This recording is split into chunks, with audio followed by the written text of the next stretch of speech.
love of God. Amen? Amen? Alam niyo sa Biblia, maraming kapahayagan ang pag-ibig ng Diyos sa anak na niya, sa mga tao. Bukod sa pinagagaling niya yung karamdaman, ipinakikita niya yung mga himala, yung kapangyarihan. Amen? Pinakita niya sa Bible, isinalarawan niya sa kanyang mga salita, mulat sa pool. Amen? Sa panahon ng Ehipto, sa panahon ng mga Israelites, sa panahon ng mga propeta, sa panahon ng mga judge. Amen? Pinakita ng mahal na Panginoon kung gaano niya minamahal ang tao. Ayaw niya ang isang tao na kanyang tinuturing na anak ay nananatili sa kasalanan. Amen? Amen?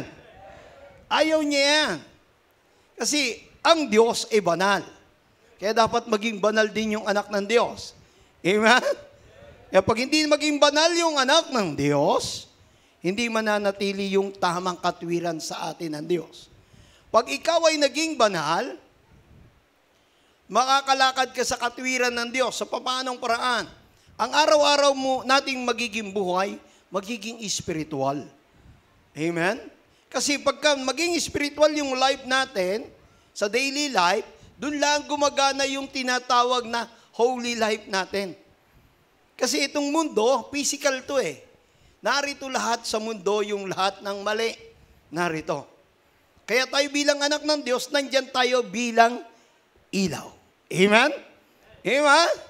Sino ba yung ilaw dyan? Magsabi, praise the Lord. Hindi apelido, ha? Ilaw, lights. Amen. Pakibasa po. John chapter 3, verse 16. Hanggang 19.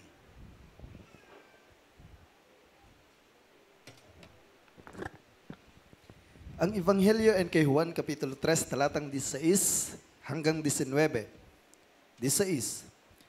Sapagkat gayon na lamang ang pagsinta ng Diyos sa sanlibutan, na ibinigay niya ang kanyang bugtong na anak, upang ang sino man sa kanya'y sumasampalataya ay huwag mapahamak, kundi magkaroon ng buhay na walang hanggan. Sa 17. Sapagkat hindi sinugo ng Diyos ang anak sa sanlibutan, upang hatulan ang sanlibutan, kundi upang ang sanlibutan ay maligtas sa pamamagitan niya. Ang sumasampalataya sa kaniya ay hindi hinahatulan. Ang hindi sumasampalataya ay hinatulan na, sapagkat hindi siya sumasampalataya sa pangalan ng bugtong na anak ng Diyos. Sa 19, at ito ang kahatulan, na naparito ang ilaw sa sanlibutan, at inibig pa ng mga tao ang kadiliman kaysa ilaw, sapagkat mas sama ang kanilang mga gawa. Amen. Amen. Pagpalain ng ating dakilang Diyos ang kanyang salita. Amen. Na ating mapakinggan. Makinig kayo mainam, mga minamahal. Ang sabi ng, ito may reverse to na kahit sino. John 3:16. Sapagkat gayon na lamang ang pagsinta ng Diyos sa sanlibutan. Gayon na lamang ang pag-ibig ng Diyos sa mga tao na nasa daigdig. Amen? Amen po ba? Na ibinigay niya ang kanyang bugtong na anak. Na ibinigay niya ang ating pinakamamahal na Panginoon Jesucristo sa mga tao, sa sanlibutan. Amen? Amen? Upang ang sino man sa kanya ay sumampalataya ay huwag mapahamak. Ang sino man maniwala at sumampalataya sa mahal na Panginoon ay huwag mapahamak. Amen. Mga minamahal, sa dakong Middle East ginanap ang kamatayan ng ating pinakamamahal na Panginoon Jesucristo. Amen? Amen? Doon siya nagpakita ng maraming himala sa kanyang kababayan. Amen? Sa mga Israelites, sa mga Jew, at sa iba't ibang kalapit baryo o bayan ng Israel before magkaroon ng Israel. Amen? Amen? Nandun na pala yung Israel. Nandun na pala. Sa panahon pala ng 12 angkan yung Israel. So, nandun na Israel nung mabuo. Amen? At nangaral ang ating mahal na Panginoon. Amen? Pinakikita ng Diyos yung kanyang kapangyarihan sa mga tao para magkaroon sinang lubusan ng pananampalataya. Amen? Amen. Tulad natin, mga minamahal. Kung hindi tayo mananatili dyan, mawawalan tayo ng faith. Bakit? Faith coming by hearing and hearing by the Word of God. Pag hindi ka na sumasamba, ang pananampalataya ay mawawala. Nanakawin ni Satanas. Amen? Amen? Kaya ang sabi rito, sa 16, kung di magkaroon ng buhay na walang hanggan, sa lahat ng sumampalataya sa Kanya. Amen? Sino yung sumasampalataya sa Kanya? Magsabi, praise the Lord. Parang kakaunti. Ang bilang ko sa inyo kanina, more than 150 person. Pero kakaunti naririnig kong sumasampalataya sa malapay. Mamaya, magugulat kayo. Tingnan niyo. Ang sabi ng salita ng Diyos, ang sanlibutan ay iniligtas sa pamamagitan niya. Amen? Amen? Sa 17, sino yung tinutukoy niyang sanlibutan? Yung mga tao. Amen? Yung mga tao na nasa lusak ng kasalanan ng kapanahunan niya hanggang sa mga ngayon. Yung mga taong walang kaligtasan. Amen? Kaya napakapalad natin, mga minamahal. Nagsakripisyo ang ating dakilang Diyos para sa atin. Amen? Alam niyo po sa iba't ibang fellowship, walang ganyan, walang pinagagaling.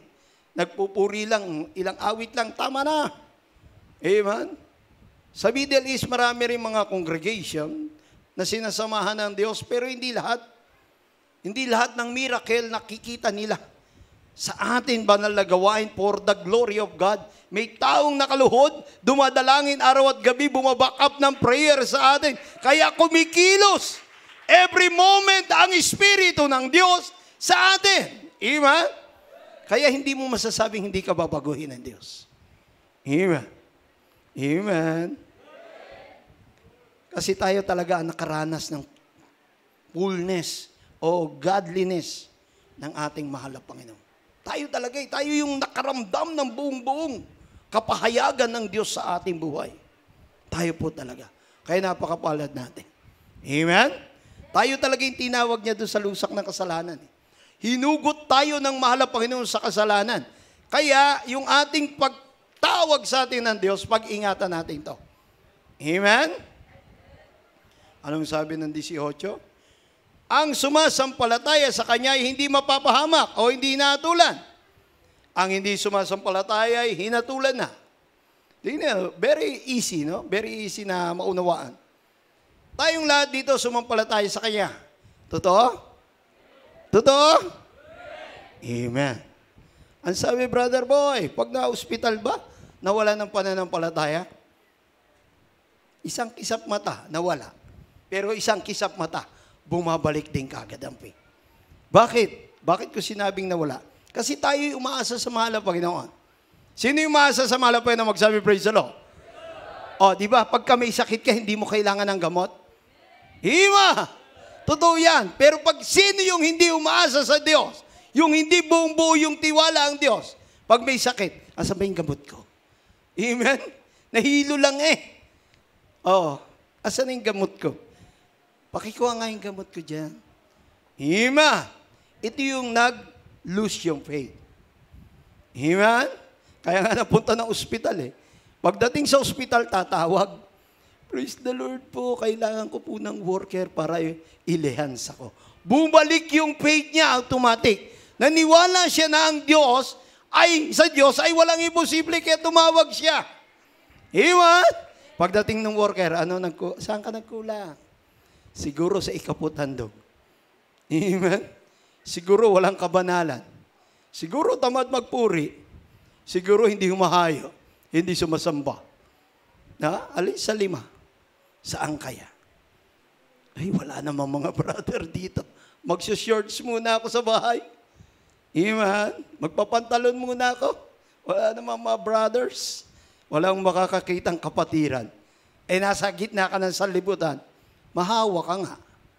Pero ang ilaw, inilalagay sa ibabaw.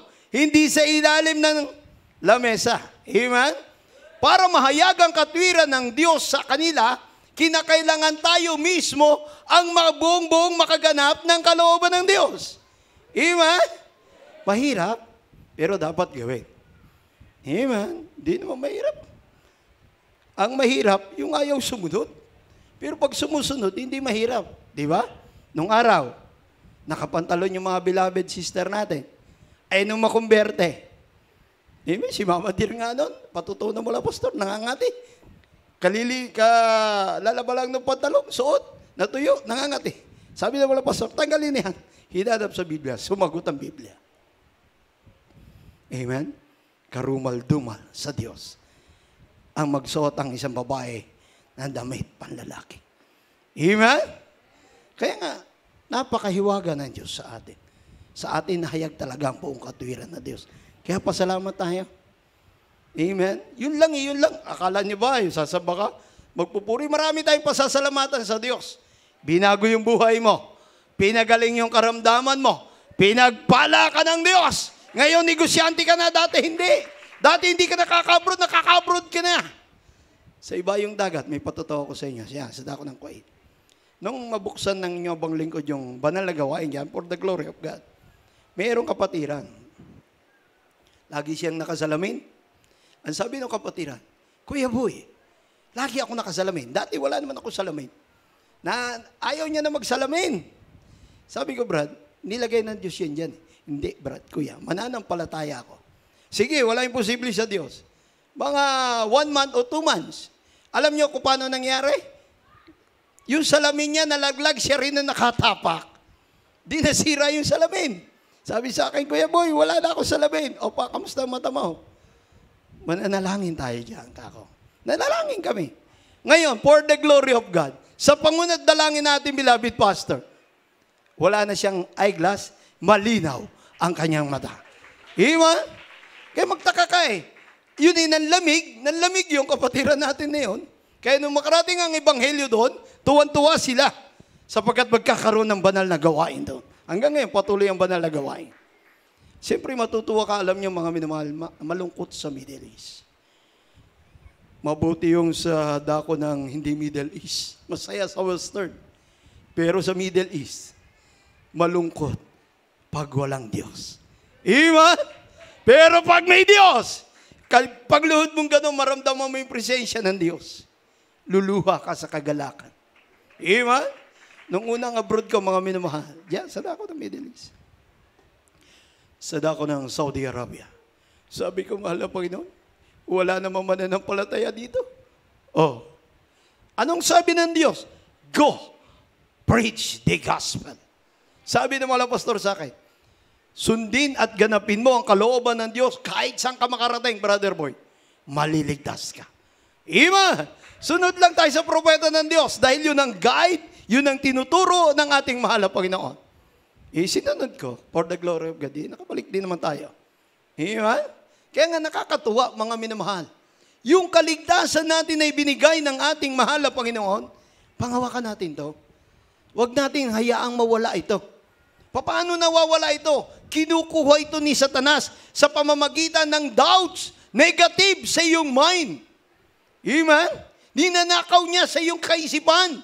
Yung salita ng Diyos na nanatatanim sa ating puso, nagsisiro balance sa ating kaisipan dahil hindi tayo nagbabasa ng salita ng Diyos, hindi tayo sumasamba. Amen? Pero pag sumasamba ka, para kang halaman na nandun sa tabi ng ilog na laging nadidiligan. Minsan overwork na tayo. Very busy tayo sa mga bagay na nasa sanlibutan. Nakakalimutan na natin yung binigay na kalooban ng Diyos. Amen? Imbis na sasamba, hindi makasamba. Imbis na mag-overnight, hindi makapag-overnight. Minsan lang mag-overnight, nakasubsub pa sa bangko. Amen? Amen! Totoo yan, human being yan eh. Yan yung flesh. Yan yung ating binabata, kinakalaban pag oras ng prayer. Lalo't sa overnight. Amen? Yan ay para sa atin lahat, mga minamahal. Minsan kami din pagpagod, ganyan din nararanasan namin. Pero nilalabanan namin. For the glory of God. Ano yung 19? Anong sabi ng 19? At inibig pa ng mga tao ang kadiliman kaysa ilaw. Tama. Tingnan mo, ilan tayo rito? Kumpara doon sa buong paligid dito, populasyon ng Rosario. Ilan tayo? Mas maraming umiibig sa kasalanan. Amen? Madaling gawin eh. Pero marami pa ring tao na kailangan datnan ng Ebanghelyo ni Kristo. Maaaring meron tayong silent believer. Amen? Isang araw, pag panahon na talaga malapit na dumating ang mga mahal na Panginoon, sana nandiyan pa tayo. Amen? Amen? Para makita natin yung bagong darating na dadalhin ng ating dakilang Diyos para sumamba at magpuri sa Kanya. Kasi pag may bagong dumating, ikaw naman nawawala, ay kawawa naman. 10 taon, 20 taon, 30 taon ka na riyan, may bagong dumating, nawala ka naman, lugi ka naman. Amen? Siya maliligtas, ikaw hindi. Amen? Anong sabi sa 16? Sabi ng, pakibasa po, Romans 5:8, at saka, wala dyan yung 5:8 ng Romans. Pakibasa na lang po, tsaka 1 John 4:9.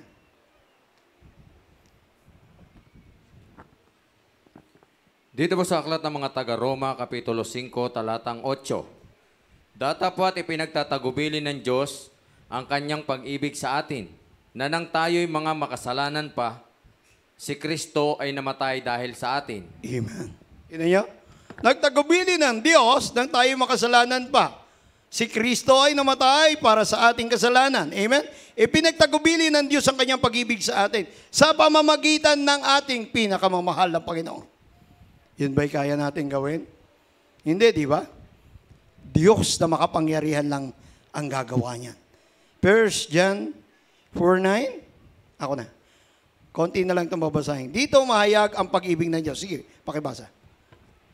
Ito po sa aklat ng unang Huwang, Kapitulo 4, talatang 9. Ito po sa 9. Dito nahayag ang pag-ibig ng Diyos sa atin, sapagkat sinugo ng Diyos ang kanyang bugtong na anak sa libutan upang tayo mabuhay sa pamamagitan niya. Amen. Amen. Romans, tuloy mo sa Romans. Chapter 8, verse 32-33. Romans.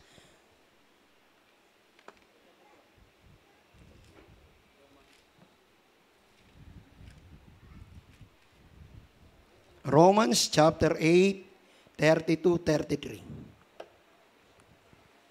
Dito po sa mga taga-Roma, Kapitulo 8, talatang 32 hanggang 33. Siya na, hindi ipinagkait ng kanyang sariling anak, kundi ibinigay dahil sa ating lahat. Bakit hindi naman ibibigay sa atin ng walang bayad ang lahat ng mga bagay? Amen. 33. Sino ang magsasaktal ng anuman laban sa mga hirang ng Diyos? Ang Diyos ay mga unang umaaring ganap. Amen. Tingnan niyo mga minamahal. Doon sa 1 John 4:9, nahayag yung pag-ibig ng Diyos sa atin. Amen? Ibinigay yung sariling bugtong anak. Ang supporting verse sa pagdating sa Romans 8:32, ang sabi niya rito, siya na hindi pinagkait ang kanyang sarili, kundi binigay dahil sa atin lahat, bakit hindi naman, tingnan niyo, bakit hindi naman ibibigay sa atin ng walang bayad ang lahat ng mga bagay? Amen. Kung ano yung kailangan mo, ibibigay ng Diyos sa iyo, isusupply sa iyo ng Diyos. Maging matuwid lang tayo sa Diyos. Amen? Amen?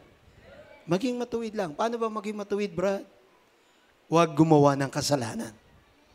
Huwag magsalita ng kasalanan. Amen? Amen? Mapagpigil sa sarili. Amen? Dito sa Matthew 18:11, sapagkat ang anak ng tao naparito upang iligtas ang nawala. Yung nawala nung araw, na panahon ni Jesus Christ, hinanap niya yung mga nawala. Amen? Hanggang sa atin. Tayo kasi Gentile, mga minamahal. Yung Gentile, nagmana ng biyaya ng Diyos dahil yung Israel nakalimot sa Diyos. Amen? Kaya ngayon yung Gentile, biniyayaan ng Diyos ng pag-ibig. Simula nung napako siya sa krus ng Kalbaryo. Kaya meron sinabi sa Biblia, meron magpupuri sa akin sa mga pulo na luluwalhatiin ang aking dakilang pangalan. Prophecy yan. Amen. Kaya nga tayo mga minamahal, magpatuloy sa paglilingkod, maaring tayong tinutukoy ng Diyos. Sapagkat nandito sa Pilipinas, ang totoong mananampalataya ng Diyos. Narito ang last prophet of God. Amen? Pakibasa po yung John 5:24 at saka John 1:4-5. John chapter 5 verse 24. Then John chapter 1 verse 4-5. Dito po sa aklat ng Juan Kapitulo 5, talatang 24. Katotohanan sinasabi ko sa inyo, ang dumirinig ng aking salita at sumasampalataya sa Kanya na nagsugo sa akin ay may buhay na walang hanggan at hindi mapapasok sa paghatol, kundi lumipat na sa kabuhayan mula sa kamatayan. Amen. Sino raw yung sumampalataya sa Kanya? Amen. Taas nga natin kamay, sumampalataya sa mahal na Panginoon. Amen. Lahat tayo. Kasi kung di tayo sumasampalataya, wala tayo dito. Tulad ng sanlibutan. Amen. Di ba? Yun lang anak ng Diyos ang makakasunod sa kalooban ng Diyos. Yung anak ng sanlibutan, kahit sabihin nilang sila'y may Diyos, kilala nila ang Diyos, pero pag hindi sila gumaganap sa kalooban ng Diyos, no use. Amen? No use, no salvation. Amen? Amen? Naunawaan nyo? Yun ang ating trabaho. Ipahayag sa kanila yung kalooban ng Diyos. Amen? Ipatotoo yung buhay mo na binago ka ng Diyos. Pinagaling ka ng Diyos. Amen? Sa gawain ng Jesus Miracle Crusade. Pakibasa po. First, John 1:4-5. Pakihanda yung John 1, 9-11. Dito po sa Ebanghelyo ayon kay Juan, Kapitulo 1, talatang 4 hanggang 5. Nasa Kanya ang buhay, at ang buhay siyang ilaw ng mga tao. 5. At ang ilaw ay lumuniwanag sa kadiliman, at ito'y hindi napag-unawa ng kadiliman. Amen. Amen. Tingnan nyo. Walang pagkukunan ng ilaw ng buhay, kung hindi ang ating mahal na Panginoon. Nasa Kanya ang buhay, at ang buhay ay siyang ilaw ng mga tao. At ang ilaw ay lumiliwanag sa kadiliman at ito'y hindi napag-unawa ng kadiliman. Sino yung kadiliman na tinutukoy? Yung mga taong lumalakad sa kasalanan. Amen? Tingnan mo, subukan mo hindi na sumamba 1 buwan, 2 buwan, 3 buwan. Hindi mo na mapag-unawa ang kalooban ng Diyos. Bakit?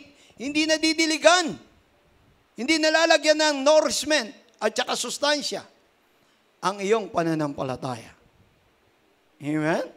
Kaya dapat sasamba lagi. Amen? Amen? Dapat magpupuyat.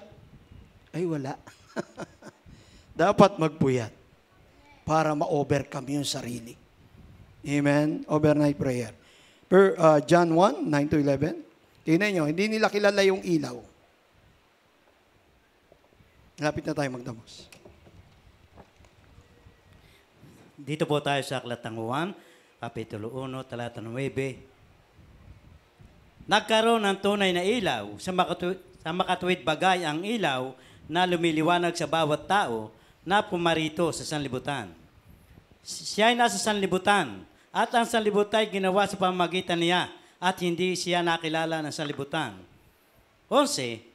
Siya ay naparito sa sariling kaniya, at siya hindi tinanggap ng mga sariling kaniya. Amen. Tignan niyo mga minamahal, gaano kalaki yung pag-ibig ng ating mahal na Panginoon sa tao.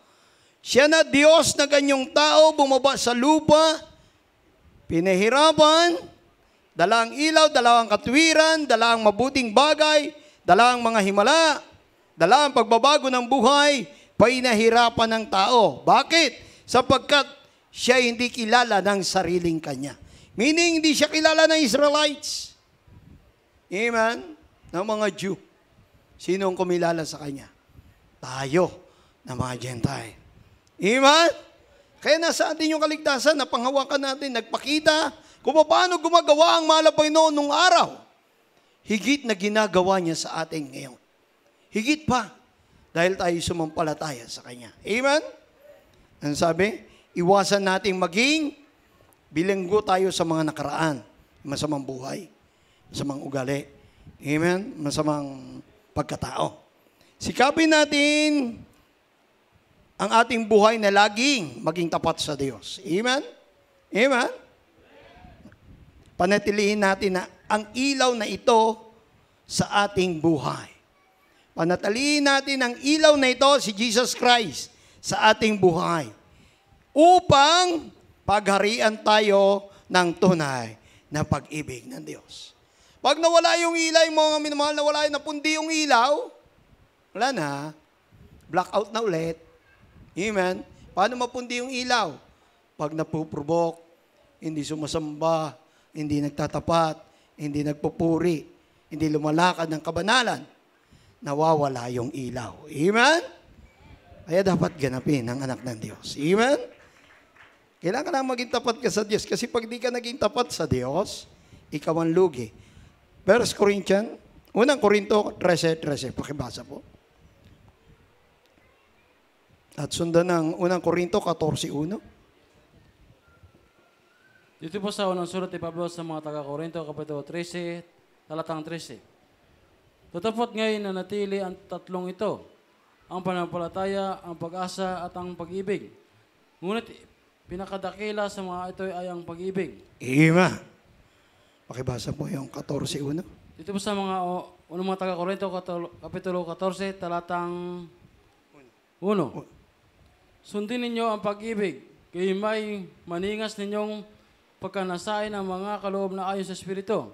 Ngunit lalo na ang kayo'y mga panghula. Amen. Sundin ninyo ang pag-ibig, gayon may maningas ninyong pakanasain ang mga kaloob ng Espiritu. Dito mga minamahal, tinutukoy niya unahin, talagang sundin ang pagmamahal. Amen? The foundation of salvation, mga minamahal, nagsisimula sa pananampalataya. Amen? Amen? Kailangan manampalataya ka. Pag nanampalataya ka, kailangan may pag-asa. Amen? Siyempre, nanampalataya ka, kaya umaasa ka sa Diyos. Amen? Tapos pag-ibig, charity. Amen? At higit sa lahat ang charity. Pag-ibig sa iyong brother, sa iyong sister. Hindi pag-ibig na flesh, ha? Spiritual love. Amen? Mga mamaya, may lumapit siya, praise the Lord po. I love you, sister. Brother yung kumamay, patay. Amen? Hindi ganon, ha? Yung brotherly love. Amen? Huwag yung lust. Ayaw ng Diyos yung lust. Amen? Tingnan natin. Ang sabi ng Jeremiah 29:11, sapagkat nalalaman ko ang pag-iisip na aking iniisip sa inyo, sabi ng Diyos, mga pag-iisip tungkol sa kapayapaan at hindi tungkol sa kasamaan. Tingnan nyo, upang bigyan kayo ng pag-asa sa inyong huling wakas. Amen. Bakit sinabing sa inyong huling wakas? Kasi nung makarating tayo sa Diyos, puro tayo may sakit. Amen. Puro iba't ibang uri yung sakit natin dala. Kaya nung makilala natin ng Diyos, binigyan tayo ng pag-asa ng Diyos sa huling wakas. Ngayon, bago na ang buhay natin. Amen? Pinagpala na tayo ng Diyos. Amen? Sino pinagpala? Magsabi, praise the Lord. Kita mo lahat? Amen. Praise the Lord. Jeremiah 31:17, at may pag-asa kayong sa huling wakas, sabi ng Panginoon. Bakit? Bakit niya sinasabi yung mga bagay na yun? Di natin alam. Amen? Baka darating na ang Diyos. Sa huling wakas na sinasabi niya, yung pag-asa galing sa Kanya. Amen? Yung hope. Amen? Amen? Kasi sumampalataya tayo eh. May hope. May charity. Faith, hope, and charity. Amen? Kaya asahan natin sa Diyos. Tandaan nyo mga minamahal, nasa kamay ng mahal na Panginoon ang kaluluwa ng bawat bagay na may buhay. Amen? At hininga sa lahat ng mga tao. Nasa kamay ng Diyos. Ngayon, ang tanong ganito. Ito'y maiiwan kong tanong sa inyo. Para araw-araw, kayo magpupuri, magpapasalamat sa Diyos. Mahal na Panginoon,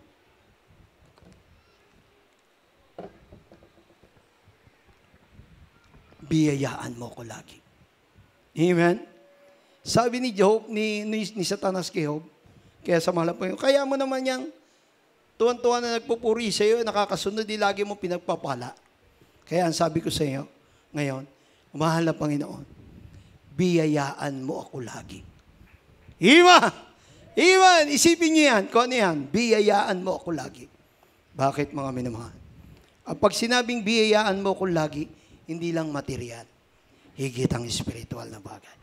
Amen? Amen? Tayo po umawit sa ating nakilang Diyos na buhay. Praise the Lord.